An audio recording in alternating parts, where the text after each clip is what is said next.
Do you guys remember the NBA referee who got exposed for betting on his own games? This is how everything happened. The referee's name was Tim. At the beginning of this story, Tim was 31 years old and living in Pennsylvania. He worked as an NBA referee, a job that paid well and gave him a comfortable life. From the outside, Tim was doing great, but for reasons only he understood, he wanted more money.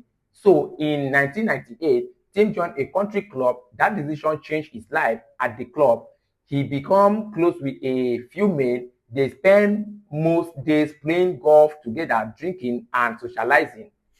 Over time, their relationship grew stronger and their anger moved beyond the club. They began taking regular trips to Atlantic City, where they spent time gambling at casino. This routine continued for years. By 2002, Tim and one of his close friends, a man named Jack, decided to start betting on NBA games. This alone was a serious violation of NBA rules, since referees are strictly forbidden from gambling on basketball. At first, they only bet on games Tim was not assigned to, which made them feel safe. About a year later, they crossed a major line. In 2003, Tim and Jack placed a bet on an NBA game that Tim himself was officiating. Tim was the referee in the game. The bet won and they made money. They tried it again and it worked, then again and again. Soon, this became a pattern. In just one season, they placed bets on nearly 40 games, all of which Tim referee. Before each game, Tim would tell Jack which means was likely to win. Jack would place the bet and the money kept coming in. Tim made so much money that he started hiding it inside his house so his wife would not discover it. What Tim did not realize was that Jack was placing all these bets through an online betting platform.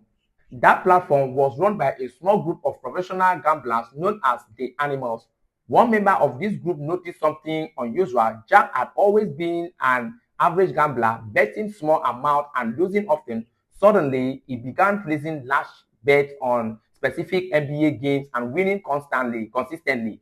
That raised serious suspicion. The group investigated Jack and discovered he was closely connected to an NBA referee named Tim. When they compared records, they noticed that every game Jack bet on was officiated by Tim. It became clear that something illegal was going on. So instead of confronting them, the gambling group took advantage of the situation. Since they controlled the betting platform, they simply copied Jack's bet every time Tim referee a game. They placed massive wagers as well, and it works. They made huge profit while Tim and Jack remained unaware they were being used. By 2006, the gambling group eventually broke apart. One former member, a man named Batista, decided to start his own betting operation. Batista wanted direct access to Tim instead of copying bets. Batista arranged a meeting with Tim and revealed that he knew everything, the betting, Jack's involvement, and the fixed games. He then turned Tim against Jack by claiming Jack had been secretly betting much larger amounts and making far more money. Tim became angry. Batista then made his offer. For every winning game tip Tim provided, Batista would pay him $2,000 in cash. If a bet lost, Tim owned nothing. Tim agreed. The very next day, the Boston Celtics played the Philadelphia, and Tim was one of the referees. Before the game, Tim advised Batista to bet on the Celtics. Batista placed roughly $500,000 across different bookmakers.